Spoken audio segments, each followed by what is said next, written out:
Here we are, Joe Moore from Psychedelics today and Tim Cools of psychedelicexperience.net. I hope you all are doing great out there. This session is going to be kind of an introduction to psychedelicexperience.net, why it needs to exist, the process going forward, and we'll have a chance to talk to you in the audience via the Q&A and chat feature. So feel free to fire off questions. I guess, as you come in, feel free to let us know where you're from, or if you've seen psychedelicexperience.net or listened to the podcasts we've done with Tim in the past. Cool. So here we go. Tim, you and I got to meet in 2017 in Oakland, California at the Beautiful Maps conference. And that was so fun. Really loved hanging out and getting to know you, learning about your mission. And, I have a software background, you do as well. So hearing you speak about data from, the psychedelic field and structuring the data and how useful that could be for the movement long-term, it could be make a really big impact on our scientific understanding of this stuff as it relates to humans. So I guess let's dig in. How did you get interested, Tim, in this idea for this platform? Good question. So I have a background in software engineering. I started programming when I was 10 years old. So it is really a hobby for me. I'm doing it less and less, but it is still a passion for me. And especially how we manage data indeed. So when I did ayahuasca for the first time in 2015, I had this really profound experience, and I came out and I thought, yes, I have to do something related to psychedelics to help people to have this similar kind of experience, this mystical experience.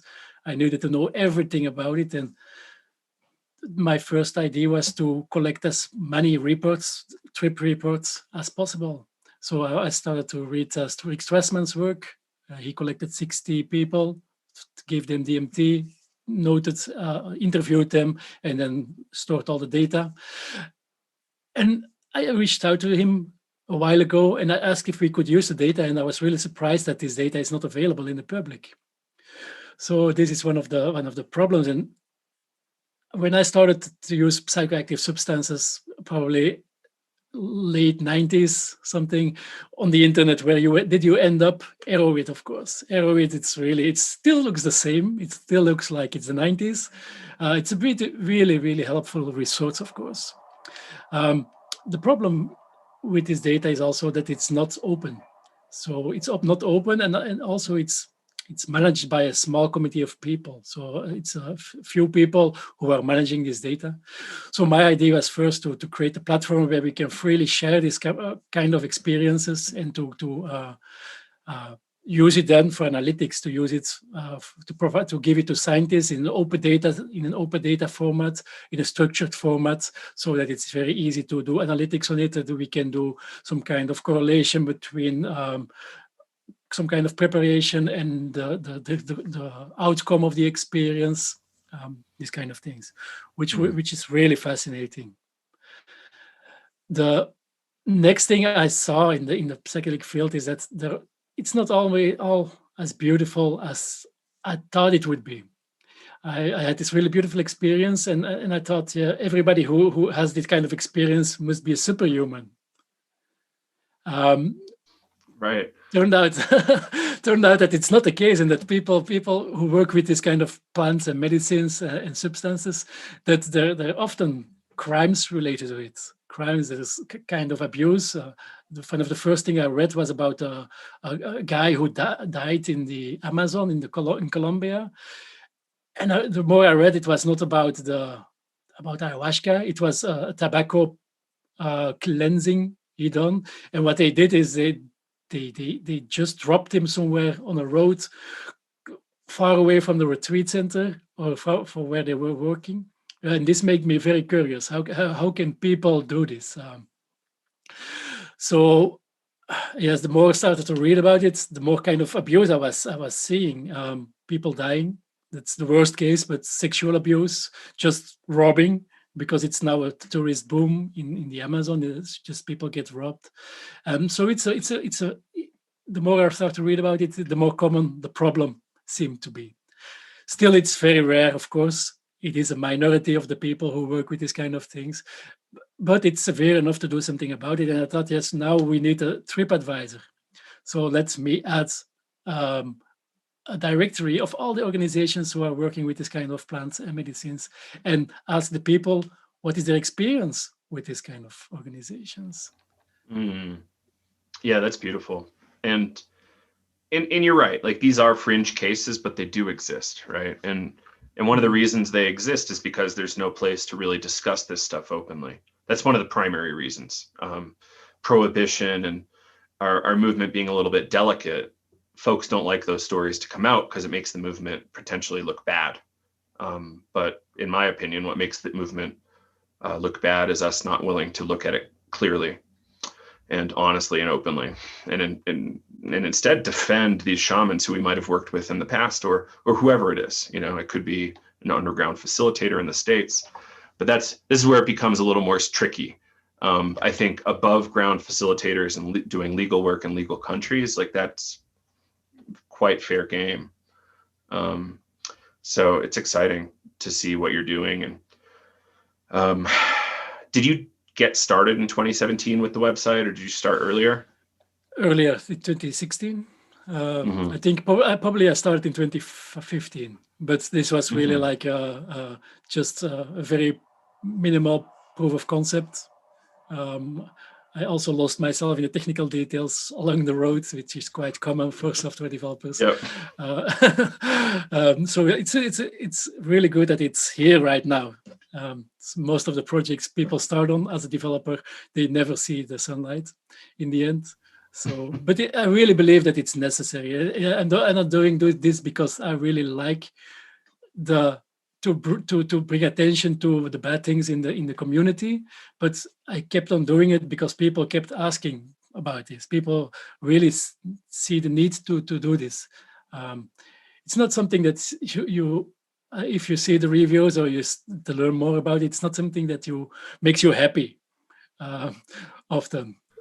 Right. And I know you also know many stories in the community, and it's just out of necessity that we are doing this.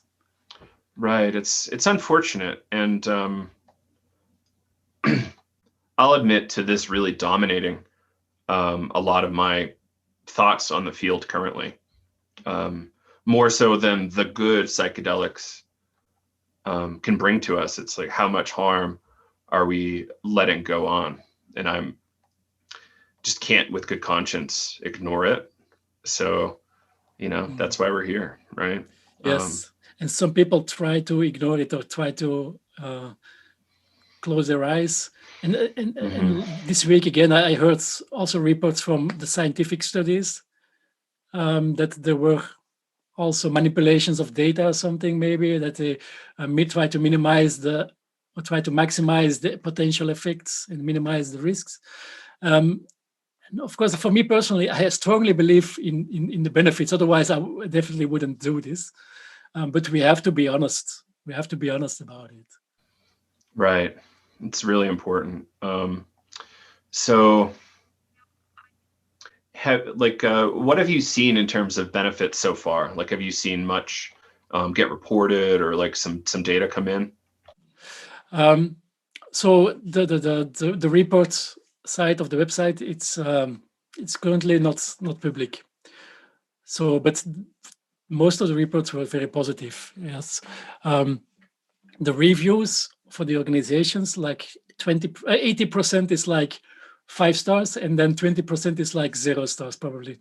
There is something in between, but or people have a really good experience, or people have a really bad experience. I think that's quite common with these kind of things. Yeah. It's hard to find middle ground, and you have to be like a really experienced consumer, I guess, to really be able to provide that feedback. And exactly. That's why we don't only want to work with the reviews. We also want to provide education on what is a good retreat, what is important, how can you ensure that you are safe during these things. And it's not only about bad and good, it's also about different ways of working. if you go to the Amazon, you have to be prepared to have a raw experience, like really raw, people vomiting, like blowing high doses or high amounts of powder in your nose, rapé. And this is very interesting, and for somebody who is adventurous, it's very, very interesting and good experience. But for somebody who is not very used to this kind of practice, it can be very frightening. And before somebody can go to the experience itself, he might already be anxious, and this reduces the chance that the outcome of this experience is good. On the other side, we have the more scientific way of working. So we also have centers in the Netherlands, for example, where we have psychologists, where you have psychotherapists.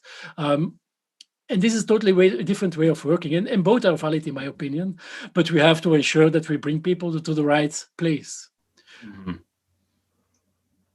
Yeah, absolutely. And it's a really interesting broad spectrum, right? It's kind of like there's any place in between that, full on clinical to full on shamanic. Everything is available in this space currently. And it's only going to expand. Exactly.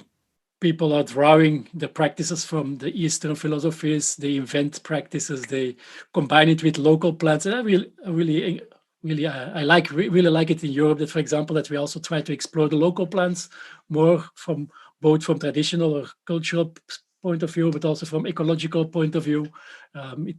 If we have alternatives locally, it might make sense to explore them. But we have to pay respect to the traditions. For example, not calling it ayahuasca if it's an anuashka, it's an analog, for example. That doesn't mean that we shouldn't work or try to explore this more.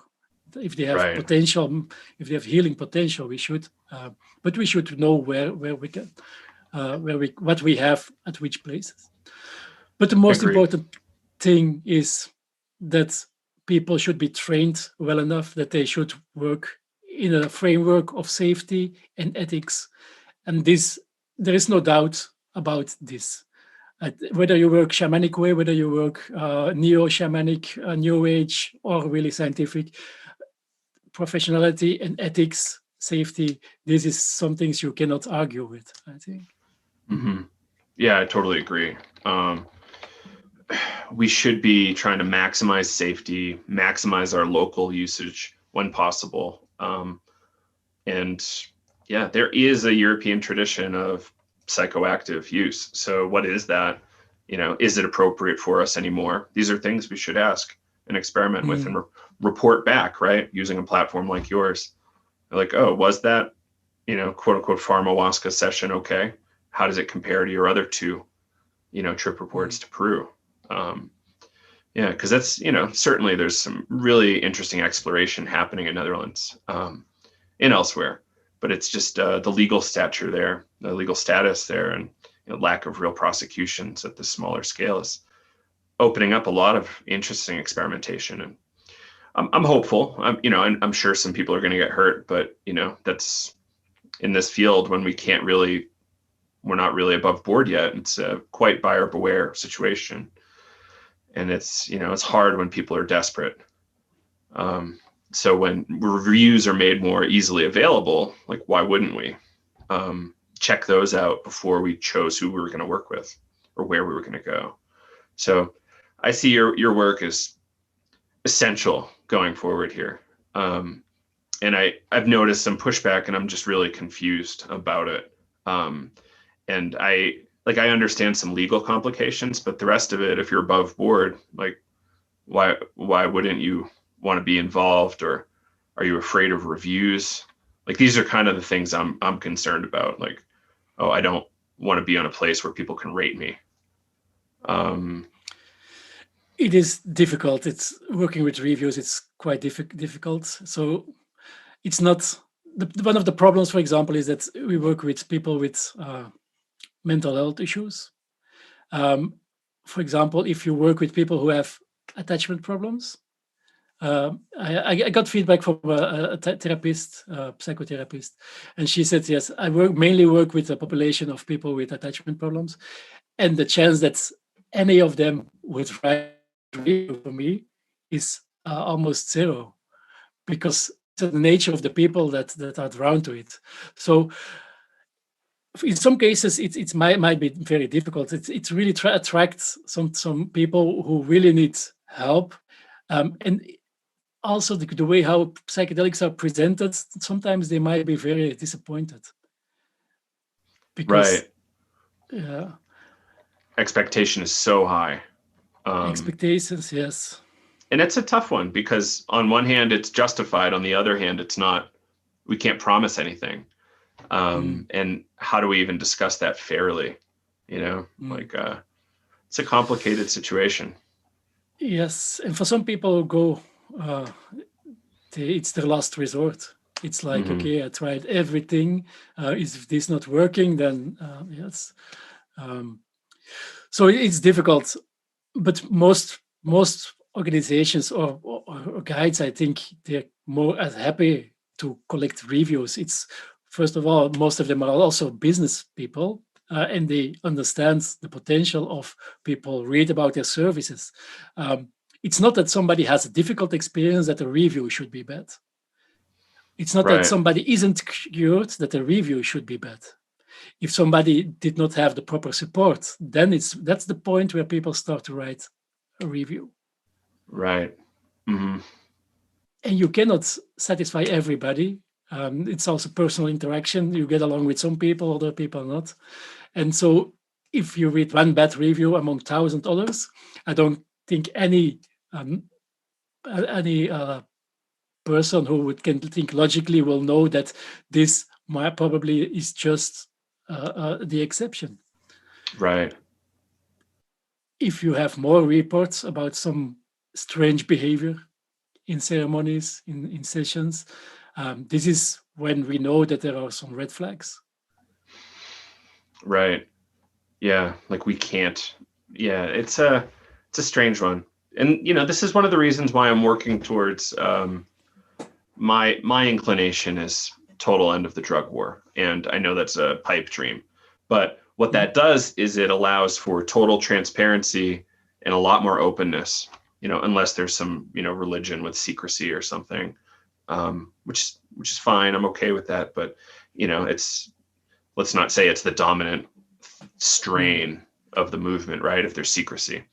Um, yeah. So I don't know.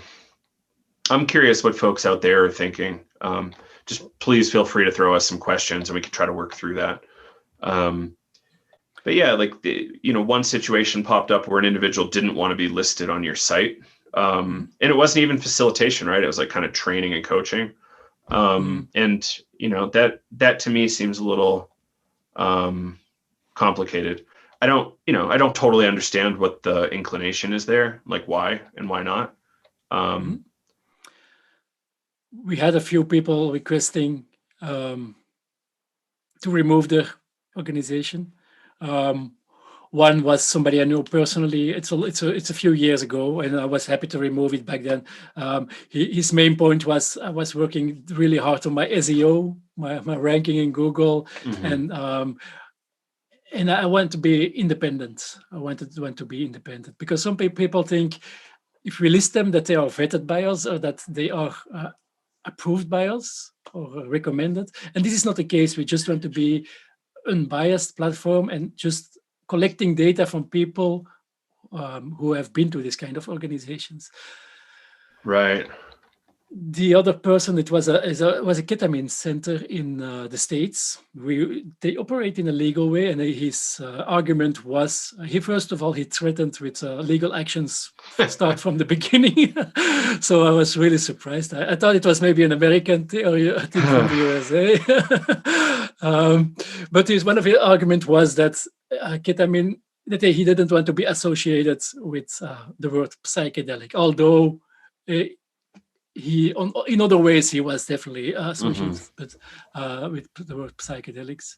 Um, so yeah, people are very edgy at the moment. I understand also because there are also platforms who try to list uh, therapists and coaches and retreat centers without permission and try to monetize it. And this is not what we want to do. We're not trying to monetize some organizations or some people.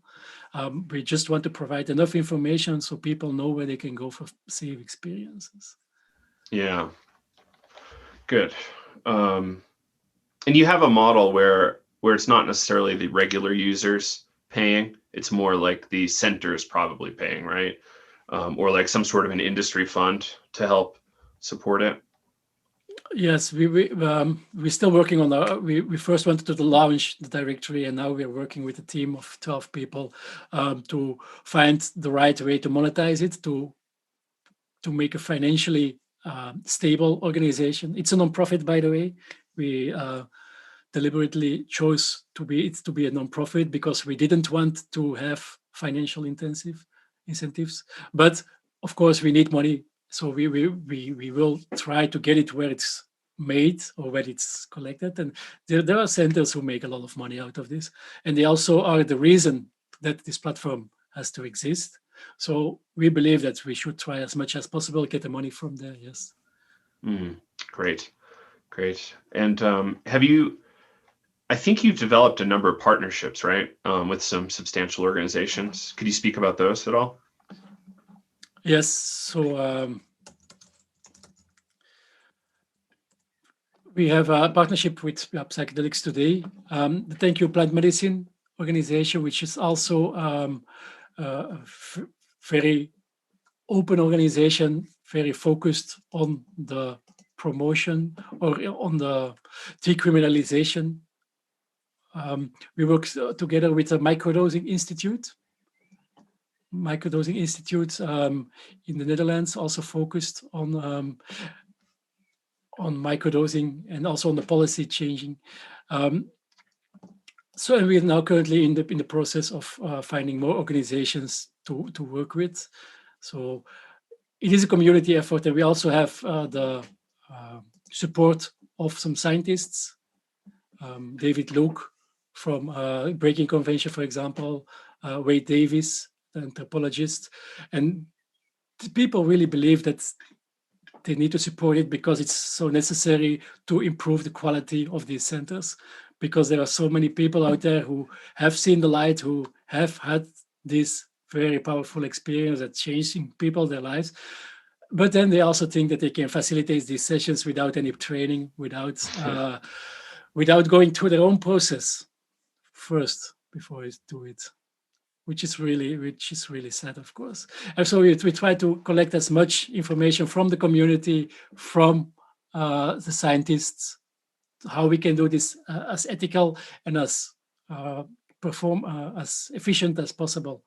So one of the next steps we are doing, we're building a team of people who are going to design our workflows, our guidelines. For example, what kind of things, what kind of wording can people use in a review? What kind of organizations do we list? When do we remove an organization? Do we list organizations which work underground when they are illegal? Do we include them when they are in the gray zone? Because in Europe, people or organizations, they start to promote themselves, for example, in Spain and Portugal. Spain and Portugal, they're not, it's not that the laws, it's not that it's legal, but it's the lowest priority, probably. This is a good thing, of course. I really think we should support this kind of movements. We should support the progress in the policy making. We should support it. On the other side, it's also creates space for organizations who really try to monetize it and have to really want to optimize such organizations for financial gain. That in the comments, it's also in Canada. This is the first thing I hear about it, but I heard also about the dispensaries, mushroom dispensaries, which pop up in Canada. So probably the retreats will also. We also had an organization in the States even. They worked in public with shamanic practices and plant medicine.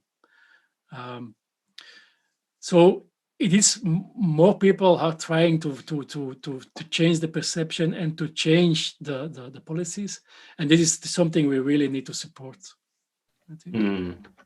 And Dan's saying you can buy it online too. You can in the US as well. It just requires some knowledge of dark markets and cryptocurrencies. That's, typically not that hard, but it's above, it's harder than shopping on Amazon or something. So I get why people don't like to do it.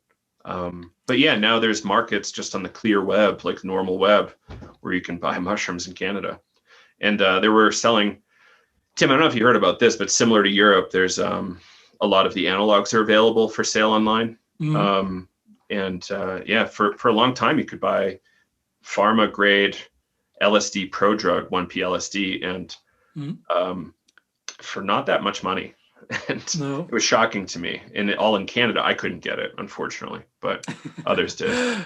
Yes, Europe is the same. We can still buy the LSD analogs and the mescaline analogs, also psilocybin analogs, and some whole range of other, like cocaine analogs even. That's fascinating. Can be, yeah, it's interesting, but I prefer the classical ones, and especially plant materials, because we know the safety profile of these compounds. Although some of them are already used for a long time, like the 4-ACO-DMT, which is a psilocybin analog, and so I think it's very useful to have these things. Yeah, I know about one organization or one company in the US which is selling microdosing of psilocybin in capsules. Really nice branding. They sell this in the whole USA. Yikes! That's that'll put you in prison for a long time. I hope they have good protection. Yes, it was in a place on Harbor, I guess, where it was right. Well, they decriminalized. have decriminalization. They don't have any provisions for commerce yet. Oakland was working on some provisions around commerce at the local level. But they might have had provisions around just trading, non-financial trades, but I don't know enough about Ann Arbor, Michigan. It's a massive university town. So I imagine it's they're working on it. That's really interesting, Tim. Yes, it is, and I hope they still exist. I don't know. They were also selling like Syrian Roux, for example, which is and lion's mane and other things like which you can combine with the psilocybin. But I was really surprised. Really nice branding, like a box of pills, just like from the pharmacy. Maybe like a supplement, like a. That's so wild. Yeah, take 5 of these and 5 of these, and good luck. Yeah. I'm for it. It's just we got to get the education up there. Culture needs a lot more education, I think, before we're ready for that. But I've seen in Denver, there's a number of people producing pill bottles like that for mushrooms, and I find it fascinating because it does look like a normal store-bought product, and so it's this interesting transition. Like, is this what some people are really comfortable with? Perhaps that's what's going on. I don't. Yeah. Yeah. A common way to sell psilocybin and also kapi is in chocolate, like bars of chocolate, which is also quite common. Even kapi, you can make it. It's also good for microdosing. I make chocolates out of it. It's really tasty and it's really, really, really efficient also. And it's illegal. It's legal. Right. I think that's worth noting. A number of these psychoactives aren't illegal yet, aren't regulated. They're not really approved for consumption in this way, but as long as you're doing it yourself and not entering commerce into the mix, like, you're probably safer. And in California, there's a number of these chocolate bar companies. Well, I guess they're all over, but they're trying to make it look like a standardized uniform product, like standardized packaging. And I find that fascinating. I'm excited about that. And, do you have special chocolate training, like being from Belgium, or? No, I just have a love for chocolate, like the raw dark chocolate. I really love it. I did make some progress because it's not easy to mix water extract with chocolate because they don't like each other. But it's a nice hobby to make. Yeah, absolutely. Yeah, I've actually never even tried the chocolate ceremonies, cacao ceremonies. Ceremonies, yes. I would love to try that at some point. It's low-hanging fruit because it's legal. Exactly. And it's a nice feeling also. It's like warm, heart-opening medicine. I really, really enjoy the feeling. It's a stimulant also. It's It changes So Easter it's completely. That's a great point. Um, yes, exactly. hmm. Maybe for next year, like special Easter eggs. Yeah. Yeah. So let's get back to your website here. Mhm. So um, we've got individual centers. You've got some individual educators, coaches. Do you have any individual facilitators listed? At the moment, we have the space. We didn't start adding them yet. Okay. Um, Also with the therapists, it's different because legally therapists, for example, in the States, at least, they are not allowed to, um, or they cannot ask their patients to leave reviews. Oh, interesting. Yeah. So it's a little bit of different space. And also, if you're a licensed therapist, you can lose your license if you are working with psychedelics. It's the same situation in the Netherlands. So we're more careful with the adding therapists. So, but at the moment we have the coaches, we have the retreat centers, we have the educational organizations, we have local communities, and we are looking into ways to how we can, in an ethical way, add more and more of these people. And most people are just really happy to be listed on the website because it is people love to do this kind of work, and people are really proud of what they're doing. And also from a business point of view, it's marketing. So the majority of people really don't mind to be listed on the website. Right. So Yeah, it's a big deal. yeah. Cool. And then there's another place where you can actually document inside your profile your individual experiences. Is there a way to make them anonymous too? Um, this space is at the moment it's not online because we redesigned the website Right. recently, and we're at the moment we're really focusing on the reviews and the retreats. It is possible to leave reviews anonymous.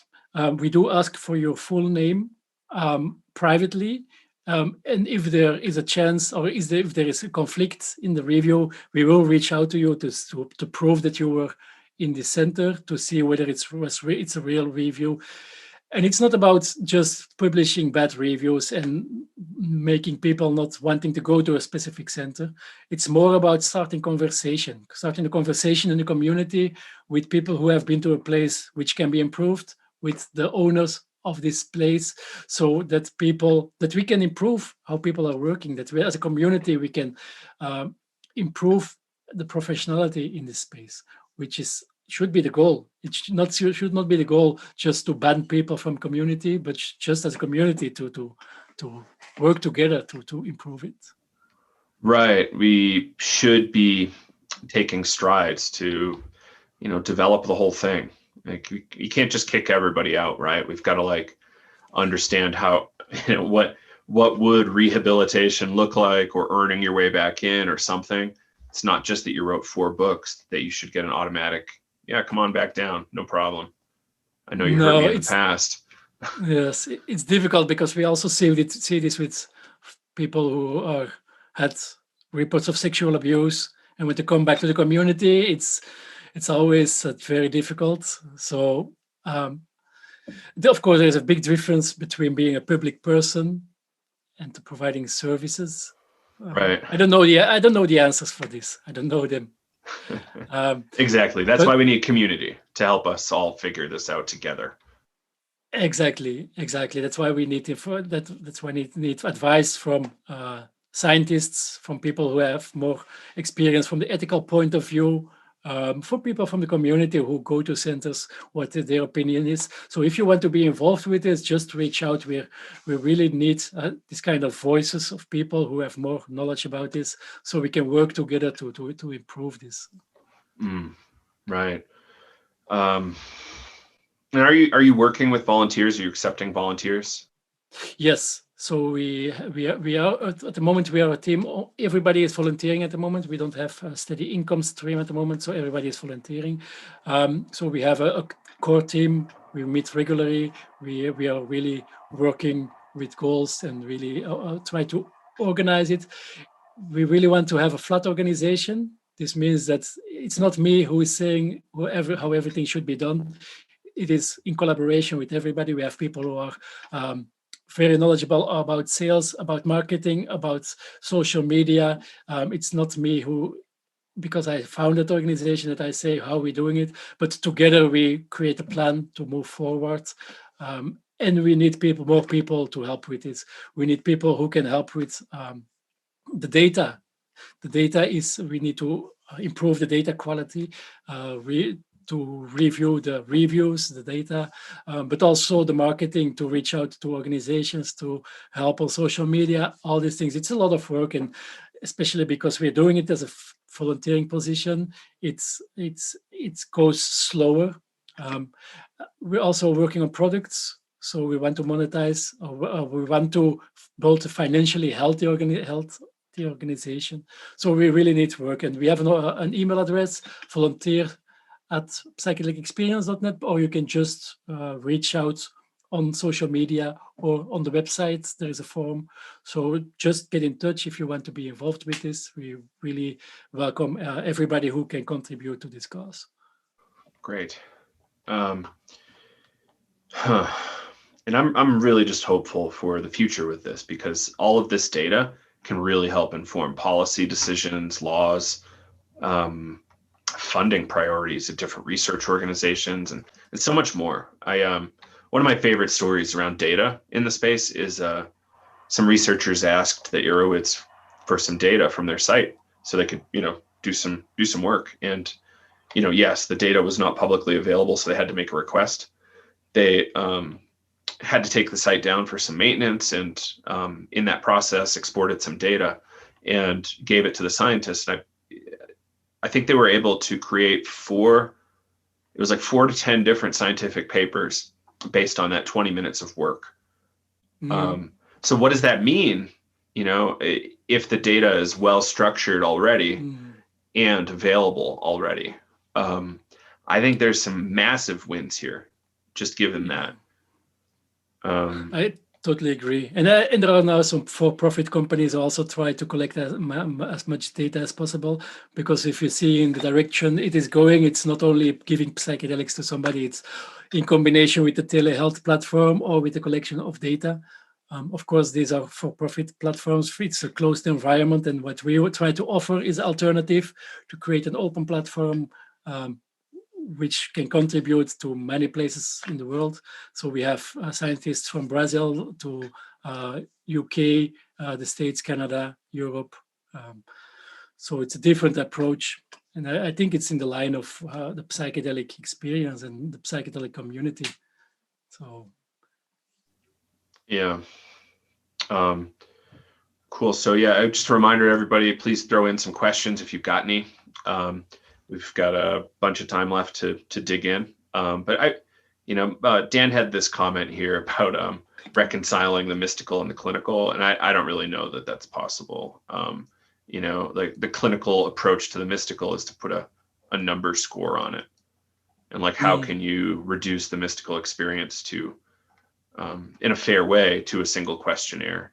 Like the questionnaire is not perfect, but it's the best we've got right now. And we try. Okay, so Zena here, or before we jump, Tim, do you have any comments on that mystical and clinical question? Yes, it's difficult to measure. It's impossible to measure, but we can only try. And the mystical experience questionnaire, it's far from perfect, because it focuses on one specific type of mystical experience, the unity, and there are many different types.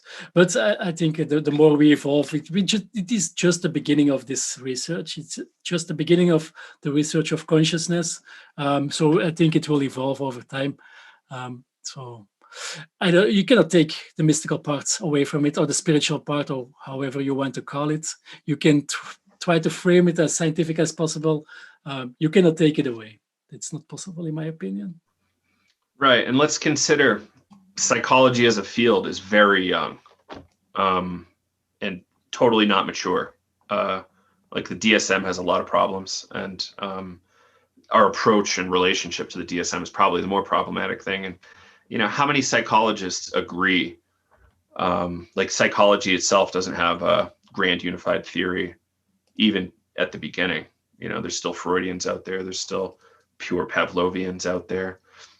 And, there's a lot of inventions and thinking things are concrete, even when psychology invented them, as useful abstractions. Go ahead. As long as we cannot make a snapshot of everything that happens in the brain, then it's not possible to really dig to the deepest level. I believe so. Right, and the brain is perhaps one of the most complex known things in the universe. So, are we going to get there? It's going to take more than 100 years. Yes. So, hold on, be patient.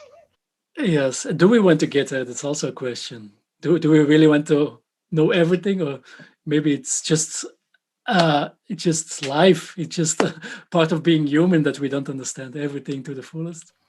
Yes, exactly. Because we have to come from a human perspective, and it's not necessarily designed to understand everything. So there's going to be mysteries for a long time. Yes, and will we ever understand the full capacity of consciousness? Probably our brains are not made to do that. Right. That's my impression. So, but we can try, and it's very fascinating.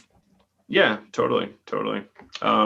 So the next question here, how can we reach out regarding data-related volunteer positions? Do you have a primary contact email or anything? Yes. So I just entered it in the it's volunteers at psychedelicexperience.net. Great. I'll put it in the chat as well. Cool. So that one, cool. So I don't know. Are there any other stories, like success stories, you'd like to share, Tim, or like other cool projects coming on the horizon? We will have a book giveaway quite soon. 10 ebooks. Great. Will be announced soon on social media. So really follow us if you're interested in this. And I really look forward to be able to collect more reviews, because this will be the most important part, to collect as many reviews as possible. This is still a struggle to find out how we can do that. It's easier to convert people or to make people register, but the reviews is still lacking behind. So this is really something we need to focus on. So if people have ideas, suggestions how to do it, definitely open for to collaborate on this or to work on this, because this is the most important part. And I really look forward also to see how the space is expanding, how it is evolving. It's so quick at the moment. It's with all the organizations, all the professional organizations, people who are in it, not always for the bad reasons, but one of the reasons is to optimize it financially, because it will be a big market. It will be a very big market in a few years. So I really think we're still at the beginning. Although it's changing the perception, it is still very early in the space, I think. Right. I think one interesting line I heard recently from some psychedelic companies was, we're not really a pharmaceutical company, we're more of a data company. I've heard them say that. And I find that a little spooky and a little interesting. And your site's going to be this kind of open alternative, because they're going to have a lot of closed data that's probably not going to be well shared, right? You probably have to pay a lot of money to access the data, if it's even accessible. And that's a really big problem with science, right? Like, I've talked to a number of scientists in the recent past, non-psychedelic even, and the data is so siloed that you don't want to release your data because somebody might beat you to publish. And so you're kind of worried more about your selfish concerns than the field as a whole. And I understand that, because people need to eat, and status is a priority for most primates.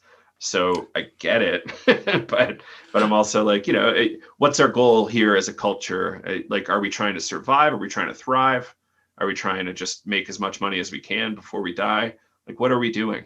And these are the fundamental questions we got to ask so that we can inform what we're doing. Yeah. I love it. That is a priority of most primates.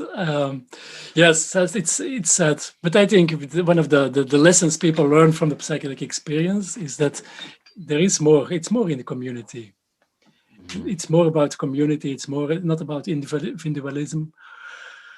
But we still live in the structure, of course, in the scientific, the academic work. It's the world. It is based on grants. It is based on money, and if they don't get the grants, then they have to do something else in life, and then they're losing what they want to work on. So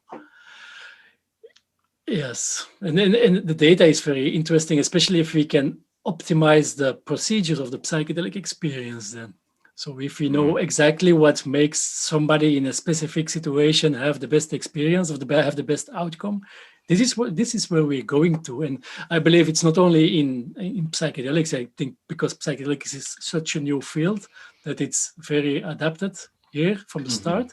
But I think in general, it's how we should optimize medicine, or at least healing, and try to leave out the medicines, the pharmaceuticals as much as possible, but try to optimize all the variables in life so that people have the most healthy life and the most healthy mental health.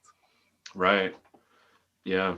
One of my, going back 2 minutes, one of my favorite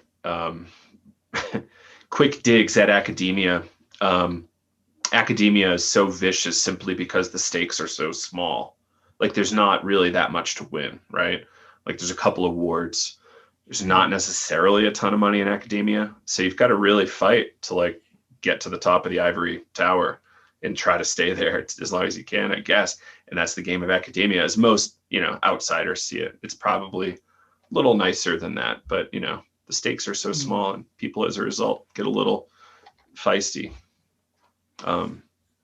Yes, I have friends who did a PhD, and they don't say too many nice things about the process.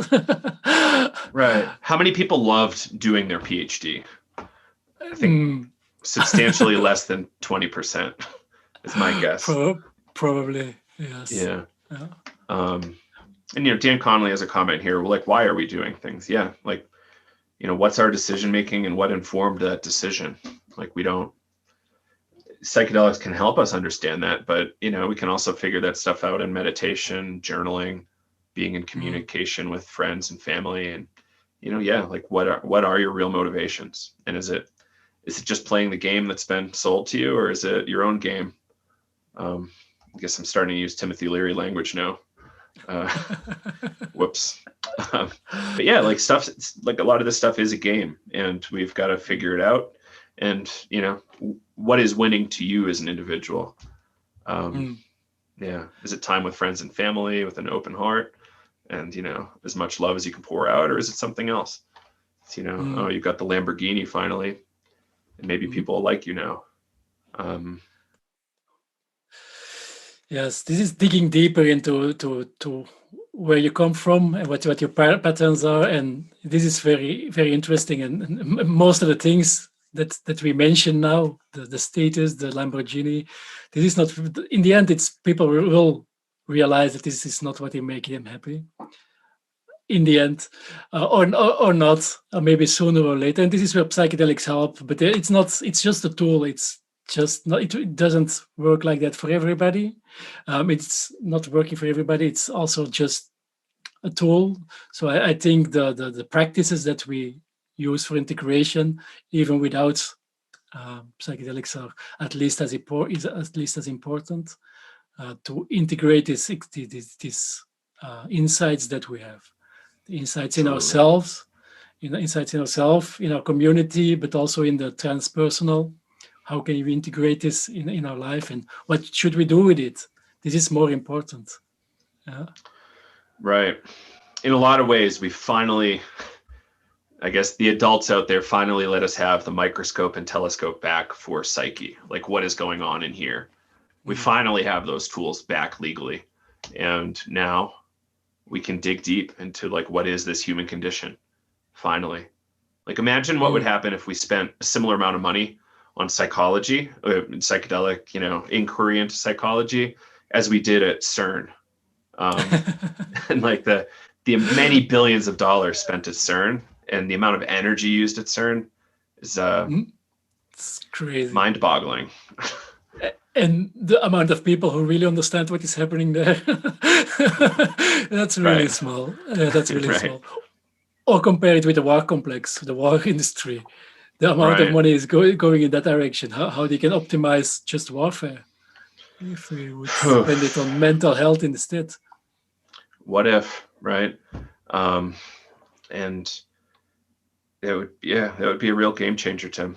I heard recently, so we think the war industry is so big, but I think pharma is 3x. Like the medical Really? pharma is 3x in size industry-wise. And that's fascinating. And what does that mean for the psychedelic movement as, a thing 3x the size of the war industry could possibly influence the hell out of this movement? And it's probably going to come. That's hopefully good to for the know. better. Yeah. That's good to know. But it's also about the perception, the priorities in the health industry are not always the best, like prolonging people's lives. So yes, it's different. It's the cultural thing. Where we came from, or in other cultures, it's much more accepted to die, for example. Right, because it's less about personal survival at all costs. And there's different experiences of culture. Like it's so different in certain places. Like in the West, it's largely individualistic, and it's kind of by design, I think. But if we look at some cultures, you ask them how they are, it doesn't necessarily make sense. Like how they are is a totality of all of their relationships. And are things looking okay in your totality of relationships? And if so, then yes. Like if you're happy for everybody in your village and your whole family, then great, and you're doing great. But it's very different from like, do I have enough money for retirement, or who should I vote for, and all that. Yes, we are very individualistic in our society, and we are so estranged from mind altering or mind expansion. The Catholic Church, it's they really did a good job in really preventing people to have this kind of experiences, burning the witches, and killing the shamans in the Amazon. It goes a long way back. It's not only about the war on drugs. It's much longer. It's much longer. Very long history. Yeah. Very long history. Terence McKenna, like calling it dominator culture. I think that really worked for me. It's like the dominator strain of culture really did a number on us, and we've got a long way to go. So Zena post, I think individualism could be antithetical to the psychedelic experience because the self could at times dissolve and merge with the surroundings. Yeah, totally. How many times have I been inside a wall? Yeah, like totally. Like it's or merging with any kind of objects or other people. It's totally a big deal. Yes, this sense of unity, this sense of belonging all together, and this just that we're one. Yes, definitely. Did you like being a wall? It was fine. I had no problems with it. It's really interesting. Okay. Yeah, like that's my new reaction, I guess. I had it wasn't once. that bad. Like as long as I'm not like the devil's not like jamming hot coals, like I'm probably gonna be fine. Yeah, I had it once on Salvia. That was the wall. It was very frightening at that point in time because I didn't realize that I was under influence of salvia anymore. But right, that's one of the characteristics of salvia. Substance. You very much forget.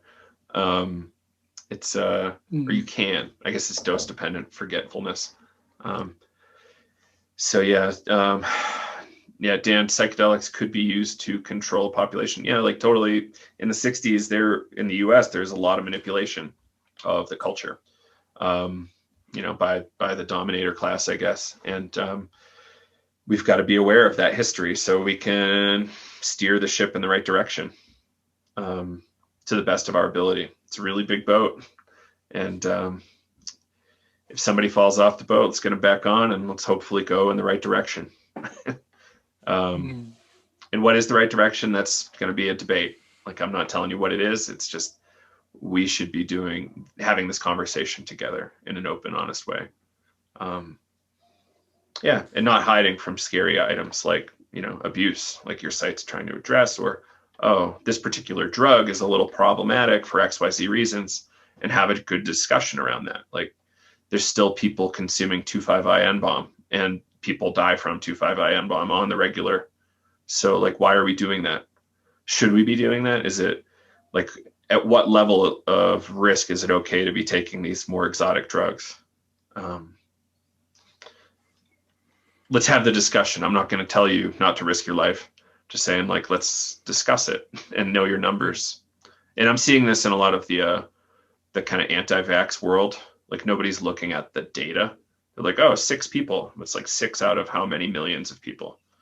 Like, 6 out of 15 million. It's pretty good odds. And let's understand our position relative to the data. Your work is going to help us relate to the data better. Erowoods, I hope the Erowoods keep going, but I hope we have, more and competing platforms and, having better data to work with.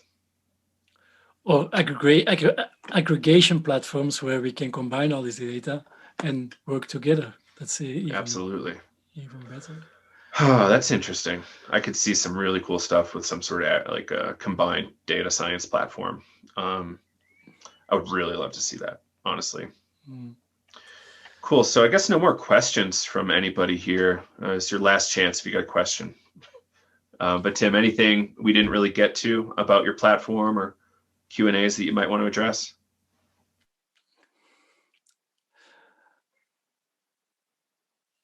Yeah, I think we covered most of it. I think we covered all.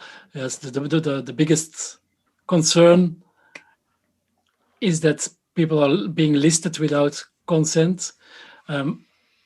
This is, of course, it's difficult because who will give consent if they have bad reviews? Right. So this is very difficult. But it's a different situation as the other websites that were covered in the psychedelic media recently, who just copied a whole database of profiles and put it on their own website. It was only a test version, so I'm not one to judge about this. It might be that they will just use it as test data and never would have put it in public. So, but it's a totally different approach as what's happening over there. Right. Yeah, I totally agree. And I applaud your efforts and thank you for your work, Tim. It's been awesome to see how it's developed, and this new platform is beautiful. So I can't wait to provide some data and much more. So really grateful for your support. Really need this from the community. And if people want to be involved, just reach out, volunteers at psychedelicexperience.net, or personally to me or on social media. We can use all kind of skills to make this work. Yeah, fantastic. Well, psychedelicexperience.net is the site, everybody. Links will be in the comments if you're watching on YouTube. And yeah, Tim Cools, thank you very much for being here. And thank you all for listening.